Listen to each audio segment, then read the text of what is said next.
Observatório do Esporte. Confira a reportagem da semana. Um tema em debate. Na semana passada, mostramos a relação entre o futebol e o regime militar durante a ditadura que durou 21 anos em nosso país. Além das histórias envolvendo nossos principais campeonatos nacionais, ainda havia forte influência dos militares em nossa seleção, que se sagraria campeão em 1970. Hoje damos continuidade ao tema, mas aprofundando nas histórias de alguns dos principais personagens do futebol na época. Nando, Afonsinho, Zé Roberto, Reinaldo e Vladimir são alguns desses nomes que você merece conhecer um pouco de suas histórias. Fernando Antunes Coimbra, ou simplesmente Nando, foi um dos jogadores que mais sofreram nas mãos dos militares. O jogador participou do Plano Nacional de Alfabetização do governo de João Goulart, que visava educar a população além de instigar uma consciência política. Isso talvez tenha sido o que fez o jogador ser perseguido em praticamente todos os clubes que passou.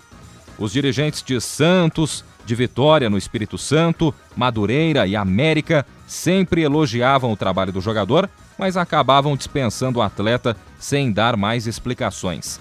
Nando foi perceber que era realmente perseguido quando se transferiu para o Belenenses e lá não conseguiu as garantias que tinha acordado.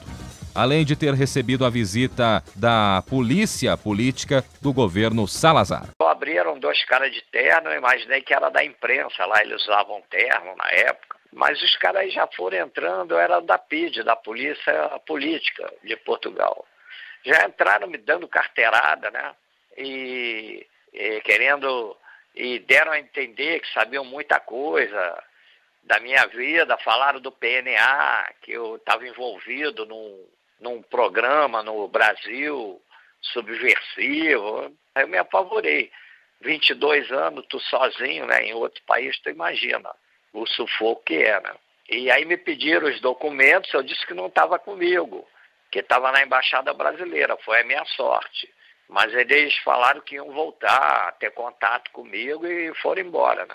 O jogador conseguiu escapar das garras da polícia política e voltar à sua terra de origem. Chegando ao Brasil, Nando quis se desvencilhar do futebol para tentar proteger as carreiras de Edu, que era considerado um dos melhores jogadores da América, e Zico, que ele tinha a certeza que ia ser um dos melhores jogadores do mundo. Porém, com a imposição do AI-5, todos os direitos do povo brasileiro foram pelo ralo. Nando sentiu na pele os efeitos da ditadura com a atuação da polícia do DOPS. Quando abre a porta, que entra aquela porrada de nego do DOPS, tudo de metralhadora, um escândalo, uma palhaçada, e invadiram, né? E aí a gente ficou olhando para a cara deles, né? E aí pediram o documento. Quando eu estava com a carteira na época era CBD, no bolso de atleta. E eles me conheceram na hora, né? E aí o cara que comandava, depois que revistou todo mundo, revistaram a casa, aí ligou lá para algum chefão babaca deles, né? E o cara aí mandou levar todo mundo, cara. Aí só ficou minha tia e um primo que era pequenininho, ele regulava com a idade do Zico. E aí fomos em cana, cara. Algemaram a gente, levaram para pé. Aí ficamos lá 4 dias, cara. Interrogatório toda hora. Aí no interrogatório metiam um capuz na cabeça, né? Quer dizer, tua vida vai, fica de perna pro ar, né? E aí depois, meus irmãos, o Edu e o Antunes e a minha mãe foram para a porta da PE, ficaram lá 2 dias de plantão, que queria ficar preso comigo, e eles acabaram tremendo na base e era uma segunda-feira, liberaram a gente. Mas ficamos fechados, né? Depois de todo o sofrimento, Nando acabou recebendo o reconhecimento em vida do que passou. Em dezembro de 2010, o atleta foi considerado um perseguido político pela ditadura e foi o primeiro jogador anistiado do país. Eu pude em vida ter o reconhecimento do governo brasileiro, sou o primeiro jogador anistiado. O Ceará me fez homenagem de 3 dias a minha família inteira foi. Essas homenagens até hoje não param. Outro personagem marcante foi Afonso Garcia Celso Reis, mais conhecido como Afonsinho. Ele ficou conhecido por ser o primeiro jogador a conquistar o passe livre. Sua aparência com barbas e cabelos compridos inspirava um perigo ao regime da época. Somado a isso, suas posições políticas firmes fizeram com que ele fosse vigiado de perto pelos governantes. Em uma expressão utilizada na época, Afonsinho era considerado um líder negativo para o resto dos jogadores. Existe até uma expressão que eles usaram: fulano é um líder negativo. Ele achava que atrapalhava por reivindicar essas coisas todas, que atrapalhava o andamento que eles queriam dar ao trabalho. Então havia questões de premiação. Em determinado momento eu me tornei capitão do time, e como capitão do time eu reivindicava alguma coisa, né? Questão de premiação. E no meio disso tudo era um relacionamento que ia se tornando tenso na sociedade como um todo, à medida que a ditadura avançava, né? Então isso tudo, o conjunto dessas coisas, fez com que eu ficasse afastado.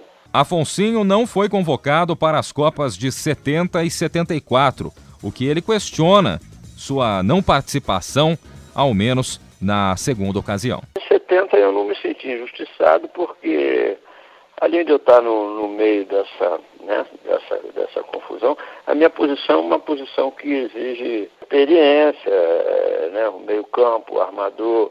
E o Brasil tinha bons armadores, mais velhos, mais experientes que eu. Não me senti injustiçado, não. Agora, depois sim, estava em grande momento, eu sei que merecia uma oportunidade, houve até uma reação de imprensa. Certamente eu mereceria uma oportunidade. Apesar de tudo, Afonsinho não sente remorso de suas decisões políticas. Eu vejo que foi acertada a posição que eu tomei, a maneira como eu me posicionei, até em números mesmo, porque depois de 70, a militarização da sociedade e do futebol, que é o nosso caso, ela conduziu a 24 anos, depois foi ser campeão novamente, que são 24 anos, e assim em condições, né, diferentes e tudo. Então eu fiz a minha opção, me submeti às consequências. José Roberto Lopes Padilha, mais conhecido como Zé Roberto, não foi um dos jogadores mais famosos de sua época, mas tinha consciência política além de seu tempo. Participou pela seleção brasileira de base e disputou o torneio de Cannes em 1971, em que foram campeões invictos.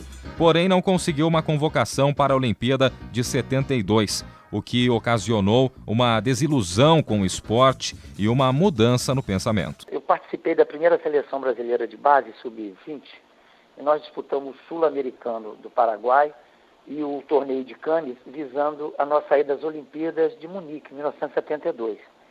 Nós fomos mal no Sul-Americano e a nossa geração conquistou o torneio de Cannes invicto. Foi muito bacana para a minha geração, que tinha Jorginho Cavoeiro, Abel, Rubens Galax, Marinho, Miel Celias. Foi muito bacana nós conquistarmos o torneio de Cannes em 71. E eu não fui convocado. Eu, lateral dos 7 do Fluminense, eu e o meu lateral Marinho não fomos convocados para ir a Munique. Foi uma decepção muito grande na minha carreira. Aí eu queria desistir de futebol, comecei a fazer direito na Gama Filho e percebi o que nós não percebíamos, né? O futebol, infelizmente, os professores, todos que estavam nos grandes clubes, eles eram egressos da Escola de Educação Física do Exército. Como eu não fui convocado e fui fazer direito, quando eu voltei, eu já voltei na concentração, tirando capricho, tirando querida e colocando pasquinho em movimento, fazendo uma confusão nada. Isso, aí eu vi como eu estava fora, porque o Zico, o Júnior, que eu jogava com eles, todos faziam escola de educação física na Castelo Branco, sabe? E a educação física não discutia essa questão, mas o direito já discutia. A presença de militares dentro da seleção brasileira foi positiva na evolução da preparação dos jogadores. Porém, ao mesmo tempo, fez com que os jogadores se isolassem em uma bolha em relação ao resto do país, se tornando alienados politicamente. Carlos Alberto Parreira Ele foi uma pessoa que mudou a minha carreira. Ele foi meu preparador físico fluminense, depois ele foi meu treinador, me deu todas as oportunidades. Coutinho foi um treinador que me deu uma oportunidade no Flamengo. Carlesso, ele mudou a história do futebol ao criar o treinamento de goleiro. O goleiro treinava igual a gente. O Félix treinava numa caixa de areia.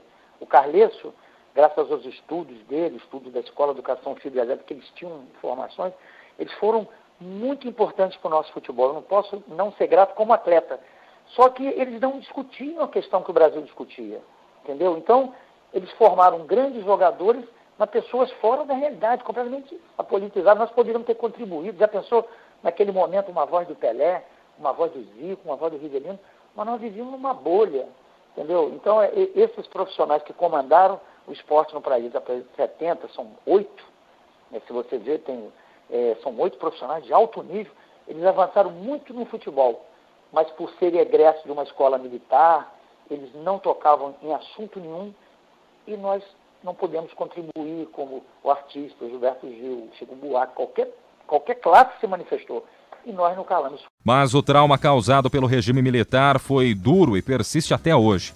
Atualmente, Zé Roberto não consegue torcer para o país em qualquer modalidade esportiva. Essa censura, a ditadura, hoje eu falo com meus filhos, ela me roubou metade da minha existência. O melhor momento de aprendizado, de cultura, de entretenimento, as coisas não eram passadas, sabe? Então foi muito ruim e eu percebi isso mais tarde e me deu muita angústia. Eu confesso aqui no meu artigo que eu infelizmente, claro que isso é trauma, né? Trauma é uma coisa difícil de tirar. Eu não consigo nunca mais torcer pelo Brasil, porque quando eu estava já num time pequeno, jogava no americano, nós disputávamos a Copa de 82, eu já percebia o que ninguém percebia, que se nós fôssemos campeões lá na Espanha, ia ter uma nova festa em Brasília, e novamente o ópio ia ser o povo, e nós íamos demorar muito tempo para chegar no estímulo, nós chegamos em 86, mas ia demorar mais.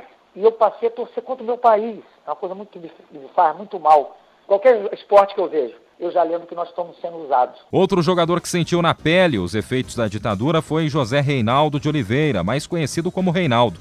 Ele foi o maior ídolo e artilheiro da história do Atlético Mineiro. O jogador ficou conhecido por sua comemoração com os punhos cerrados, apontados para o céu após o gol. O gesto era uma alusão ao movimento negro revolucionário norte-americano dos Panteras Negras.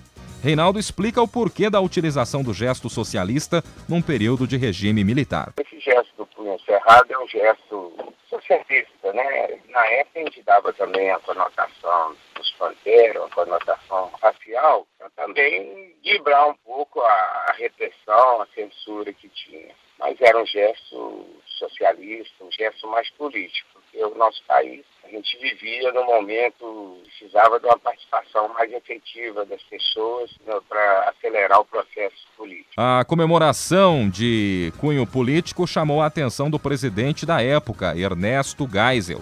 O ditador chamou Reinaldo para uma conversa particular com o objetivo de frear o ímpeto político do jogador. Foi na despedida da seleção, foi despedido o general Geisel, lá em Porto Alegre, lá no Palácio do Piratini. E aí na época, o ministro Ney Braga, que me levou lá no presidente, para o presidente me conhecer. E com isso, me apresentou o presidente e falou, esse é o garoto, se joga muito bem futebol, mas não fala de política, deixa de política, nós tratamos dela. Mesmo após essa conversa, Reinaldo não parou de tentar passar sua ideologia através dos gramados. Na Copa de 1978, disputada na Argentina, o jogador repetiu a comemoração após ter feito o primeiro gol do Brasil na competição. O gesto não agradou em nada ao presidente da Confederação Brasileira de Desportos, o almirante Heleno Nunes. Ele exigiu que o técnico da seleção, o militar Cláudio Coutinho, cortasse o jogador das outras partidas. O almirante Heleno Nunes, depois do segundo jogo da Copa de 78 na Argentina, contra a Espanha, aí no dia seguinte ele já desceu lá na concentração em Mar del Plata e orientou, falou com o Coutinho, me tirou do time, eu, Cerezo e os Zico também. Nós três somos sacados da outra formação. Vladimir Rodrigues dos Santos ainda é o jogador que mais vezes vestiu a camisa do Corinthians, ao todo 805 partidas pelo Alvinegro. Mas acima disso, Vladimir tem outro ponto que o torna um dos maiores ídolos da história corintiana e até mesmo do país. Junto aos companheiros de clube, Sócrates e Casagrande, e do dirigente sociólogo Adilson Monteiro Alves, Vladimir foi um dos idealizadores da democracia corintiana. A gente tinha essa ansiedade de contribuir, de participar ativamente na forma de jogar e na vida política do clube, né? E aí a gente acabou assumindo essa condição com, obviamente, a anuência dos dirigentes e do treinador. As decisões eram tomadas sempre através do voto de todos, em que a decisão da maioria sempre prevalecia, como explica o ex-jogador. Através do voto, a gente botava duas opções, por exemplo, a concentração, quem era a favor, quem era contra. Ganhou quem era contra, a gente aboliu a concentração. O dia de viajar, a gente votava também. Quem que achava que tinha que votar, viajar um dia antes, ou então no dia do jogo de manhã, aí a gente votava e a maioria, a soma dos votos que prevalecia. Vladimir ainda explica qual era o ideal que o movimento corintiano queria passar para a sociedade. Eu diria que foi passar para a população a importância que era interferir na sua microsociedade, eleger o seu governante com consciência, fazer com que as pessoas interferissem no processo político, quer dizer, através do voto, de um voto consciente, de um voto sabendo que você era corresponsável pela administração do país. Muito bem, antes da gente colocar aqui em discussão esse tema, né, que é realmente relevante, ainda mais neste mês, queria agradecer. Semana passada passou batido, né? Mas todos os entrevistados que fizeram parte dessa abordagem, desse material, o historiador o Gerson Fraga, os jornalistas também José Trajano e o Leandro Stein, e também os ex-atletas, os ex-jogadores, o Nando, o Afonsinho, Zé Roberto, o Reinaldo e também o Vladimir. Grande abraço a todos eles, obrigado aí pelo carinho com o Observatório do Esporte em atender a nossa reportagem. Vamos abordar um pouquinho esse tema, começando pelo Vinícius. Pois não, Vinícius, sua opinião a respeito aí dessa relação ditadura e futebol. A gente ouviu relatos de 5 jogadores que viveram um período, e o que mais me chamou a atenção nesses relatos foi o Zé Roberto, né? Disse que muitos jogadores se alienam, eles se isolam, não conseguem se envolver com questões políticas, e eu queria ampliar essa fala dele para algo maior, né? Aproveitando que a gente discutiu o caso do Anderson Silva hoje, que nega o racismo, que não discute isso, ou mesmo do Pelé, você vê que isso está presente hoje no esporte como um todo, né? Os atletas, eles não se envolvem em discussões, eles não lutam como categoria, eles não se envolvem com as questões da sociedade, e eu achei muito interessante o Zé Roberto dar esse contexto da época e mostra que isso está presente até hoje no nosso esporte, ainda vai estar presente por muito mais tempo. Só tem uma grande diferença, que na época do Zé Roberto existia a ditadura, né? Então o acesso à informação era muito limitado. Hoje em dia é bem diferente. Os jogadores, os atletas têm acesso a muitas informações. A gente comentou aqui que tem excesso de informações. Então a gente tem que traçar essa diferença, que antigamente, na verdade, não eram jogadores que eram alienados. Na verdade, alienavam jogadores, porque não chegava informação neles. Diferente de como é hoje em dia, né? Sim, hoje o acesso é muito mais forte. Hoje você não, por exemplo, hoje nenhum presidente vai chamar um jogador para conversar por conta de uma comemoração. Jamais que isso vai acontecer, como aconteceu com o Reinaldo e o Geisel, que foi abordado na nossa reportagem de hoje. Então eu acho que hoje sim é que os atletas têm que realmente tomar posicionamento nos assuntos que estão na sociedade e no esporte, para efetivamente construir alguma mudança nos problemas que existem. Senão ninguém vai interferir por eles. Fernando, suas conclusões finais também? Bom, eu gostaria mais de destacar aqui, dentre as histórias, né, para mim, a que mais chama atenção não diminuindo a importância dos outros personagens, mas a questão do Nando, né, que foi um jogador que foi muito perseguido, que foi preso, que foi até torturado e que sofreu repressão até mesmo em Portugal quando foi jogar por lá. Então a história dele, até como o peso que ele tem por ser irmão do Zico e tal, então é uma história muito interessante, muito legal o trabalho que o Ceará fez, até lançando um livro sobre o jogador Nando, um livro, inclusive eu tenho, assinado pelo Nando quando ele veio a Bauru. Então acho bem legal a história dele, mas claro que também a história do Afonsinho, como talvez o jogador mais político dentre esses todos, né, que a gente entrevistou, também muito bacana. E claro, né, o Reinaldo também, por ter sido o maior ídolo do Atlético Mineiro, ele sempre manteve esse posicionamento, algo muito legal, de fazer essa alusão aos Panteras Negras. Acho que tem que ser muito firme mesmo, então o cara tem que ser macho para ir lá e nessa época abraçar essas ideias. Então fica aí o destaque mesmo para essas histórias muito bacanas e, claro, também sem esquecer do Vladimir, que foi um dos idealizadores da democracia corintiana, um movimento muito importante, que inclusive a gente pretende abordar no futuro uma matéria especial somente sobre esse movimento, que foi um movimento muito interessante, de exemplo para o país, né, de democracia. Vladimir aí, que é um ídolo meu, que é um jogador que mais vezes vestiu a camisa do Corinthians e que são esses caras, como a gente cobrou do Anderson Silva, que tem que puxar essa discussão. Esses caras que têm peso, que têm nome e são eles que podem fazer a diferença, como esses 5 personagens fizeram. E foi muito legal fazer essa matéria, eu gostei bastante e são exemplos para nós aí.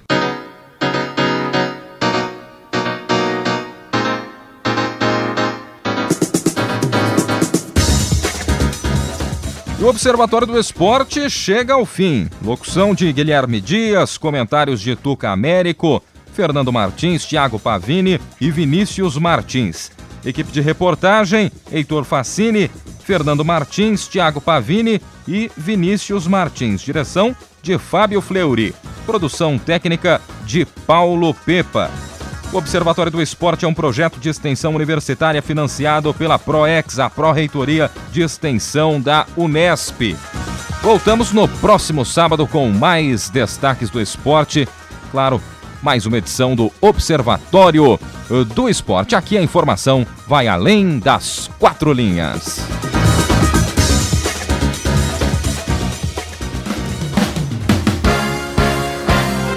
A Unesp FM apresentou Observatório do Esporte, o programa que dá bola a todas as modalidades esportivas.